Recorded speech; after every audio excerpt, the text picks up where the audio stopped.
जय हिंद दोस्तों। आज हम लोग पढ़ेंगे टेक्स्ट बुक जो है एनसीईआरटी का इंग्लिश बुक ब्लॉसम क्लास 3।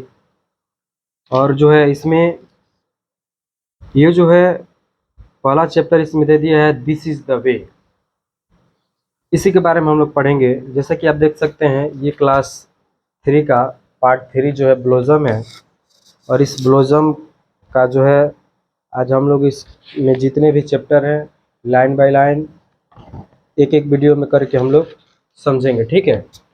तो फर्स्ट ऑफ ऑल सबसे पहले ध्यान देते हैं पहला जो चैप्टर है, पहला लेसन दिस इज द वे। जैसे कि आप बोर्ड पे देख रहे हैं blossom part 3 lesson 1 this is the वे। यह एक तरीका है, ठीक है, या यही तरीका है, यह भी हो सकता है हिंदी इसका। तो ये जो है दिस इज द वे यानी तरीका, रास्ता, उपाय, जो चीज़ हम बोले ये है, इसका मतलब है। अब इस लेसन को हम पढ़ेंगे।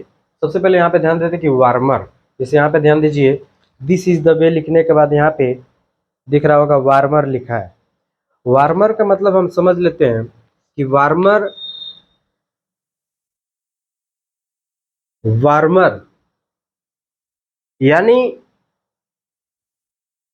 जिस चीज के बारे में हम पढ़ने वाले हैं उस चीज का शॉर्ट में एक वार्मर में ऐसे कोष्टक में घेर के पीला रंग का दे दिया होता है। और उसमें वो जो टॉपिक हम पढ़ते हैं तो उसमें हमको मालूम चलता है कि किस चीज़ के बारे में पूरे चैप्टर में पढ़ना है, ठीक है। तो वार्मर का मतलब देखते हैं कि पाठ शुरू करने से पहले की गतिविधियां ही वार्मर कहलाती है। यानी पाठ शुरू करने से पहले कुछ वार्तालाप बातचीत होती है, अपने आप को हम उसके अनुसार थोड़ा बहुत उस क्या बोलते हैं उस चैप्टर के रिलेटेड कुछ समझाएंगे, बताएंगे, फिर हम लोग समझने की कोशिश करेंगे। वही तो होता है वार्मर।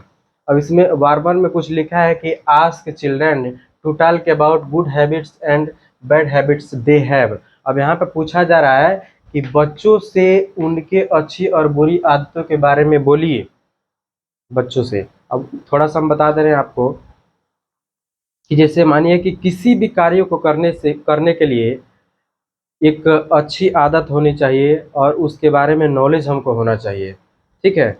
अब मानिए कि कोई कार्य जो है, जैसे कि काफ़ी छोटे कद के जो बच्चे हैं जो अभी मानिए कि चलना स्टार्ट कर दिए हैं, अगर वो किसी काम को करेंगे और वही काम हम करेंगे तो दोनों में अंतर हो जाएगा।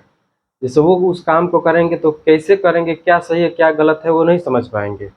कोई चीज़ है उनको अगर देंगे तो वो खिलौना ही समझेंगे, जबकि वही श्रेष्ठ व्यक्ति को अगर हम दे रहे हैं, समझदार इंसान को जो समझ रहा है सही गलत क्या है, वो उस काम को अच्छे से करेगा, ठीक है। तो जो है यहाँ पे आदतों के बारे में पूछा गया है लेखक के द्वारा कि बच्चों से उनकी जो अच्छी और बुरी आदतें हैं उनके बारे में क्या कीजिए, बोलिए। तो बच्चे तो ये बताएंगे कि हाँ यही सही करते हैं, इसे करते हैं, लेकिन वो उनको नॉलेज नहीं है बच्चों को। वो बच्चे जानते हैं कि कोई भी हम काम कर रहे हैं तो बेहतर कर रहे हैं, लेकिन वो धीरे धीरे जैसे जैसे बढ़ते जाते हैं तैसे तैसे उनको समझ में आता है कि हाँ हम ये काम कर रहे थे गलत कर रहे थे, ये नहीं ऐसे होना चाहिए, ठीक है। तो इसके बारे में हमको पढ़ना है।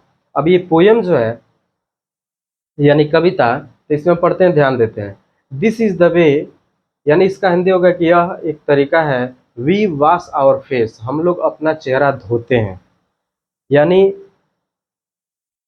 हमें जो है, हम अगर हमें बोला जाए धोने के लिए या किसी श्रेष्ठ व्यक्ति को बोला जाए धोने के लिए छोटे बच्चों की तुलना में, तो कोई भी समझदार व्यक्ति है तो वो अच्छे से चेहरे को धोएगा, वो समझेगा कि हाँ इस तरह से चेहरे को धोया जाता है अच्छे से। लेकिन बच्चे को बोला जाए तो बच्चे ऐसे करेंगे और ऐसे कर देंगे, मालूम चलेगा कि वो अच्छे से नहीं धुल पाए।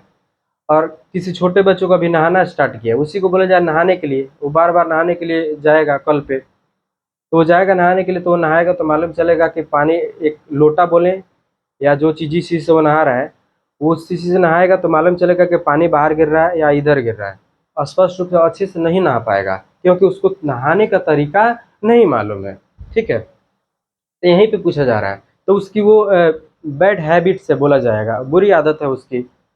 अब यहाँ पे ध्यान दीजिए, दिस इज द वे, यह एक तरीका है। वी वॉश आवर फेस, हम लोग अपना चेहरा धोते हैं। वॉश आवर फेस, अपना चेहरा धोते हैं। वॉश आवर फेस, अपना चेहरा धोते हैं। This is the way we wash our face, यह एक तरीका है, हम लोग अपना चेहरा धोते हैं। इसी अनुसार नीचे देखते हैं दूसरा पैराग्राफ में है कि दिस इज द वे, यह एक तरीका है। वी क्लीन आवर टीथ, हम लोग अपनी दांत साफ करते हैं। क्लीन आवर टीथ, अपनी दांत साफ करते हैं। क्लीन आवर टीथ, अपनी दांत साफ करते हैं। This is the way we clean our teeth, यह एक तरीका है, हम लोग अपनी दांत साफ करते हैं। अब इसको अच्छे से पोयम, जैसे कि मानिए कि पोयम तो वो चीज़ हो गया कि जैसे आप कोई गाना ले लीजिए कोई भी और उसको गुनगुनाइए, और पोयम जो है, पोयम एक गाना का ही रूप होता है। इसको समझने की कोशिश कीजिए। अब यहाँ पे बात है, इसको पढ़ेंगे।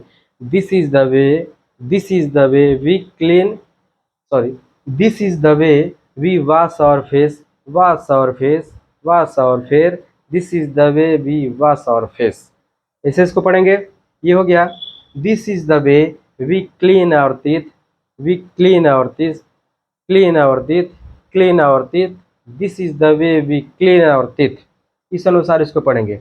ये कोई बड़ा चीज़ नहीं, इसको हम याद कर सकते हैं। इसमें यही जो लेखक है बताने की कोशिश किए हैं, बच्चों से जानने की कोशिश कर रहे हैं कि बच्चों के अंदर जो है बुरी आदतें और अच्छी आदतें क्या है। अगर कोई बच्चा जो है अच्छे काम को कर रहा है तो उसके अंदर बुरी आदतें हैं ही कहाँ। ये जो है अगर वो गलत काम को कर रहा है, जिसको हम समझ रहे हैं कि वो ऐसे होना चाहिए, और उस काम को वो गलत कर रहा है, तो उसके अंदर वो क्या है, बुरी आदतें हैं। जैसे मानिए कि कोई श्रेष्ठ व्यक्ति है, उसके अंदर भी कभी कभी ऐसे होता है कि ऐसे बात करता है कि लगता है कि एक बच्चे जैसे बात कर रहा है, ये भी होता है। तो ये जो है लेखक इसी के बारे में जानने की कोशिश किए हैं। तो ये रहा आपका इसका फुल डिटेल्स। लेसन पार्ट 3 जो है क्लास 3 का एवोल्यूशन लेसन नंबर 1 जो है आपका, ये इसका दिस इज़ द वे, इसका पूरा रिव्यू रहा। और जो है एक एक करके अब इसके नेक्स्ट वीडियो में देखा जाएगा कि दूसरे चैप्टर जो है मोरिस मैंगो ट्रीज, यही पार्ट 2 का, तो उसका वीडियो बनाने की कोशिश की जाएगी। तो आई होप आप सबको ये वीडियो अधिक से अधिक पसंद आए। अगर ये वीडियो आपको अच्छा लगा तो आप इस वीडियो को ज़्यादा से ज़्यादा शेयर कीजिए, लाइक कीजिए, कमेंट कीजिए, और अभी तक आप अगर इस चैनल पर नए हैं तो इस चैनल को सब्सक्राइब कर लीजिए। बेल आइकन को दबाना ना भूलिए, ताकि अगर इस चैनल के माध्यम से आपको कोई भी वीडियो अपलोड मिलेगी तो वो जो है नोटिफिकेशन के द्वारा आपको मिल जाएगा। ठीक है, तब तक के लिए इतना ही, और फिर मिलते हैं दूसरे वीडियो में। तब तक के लिए थैंक यू।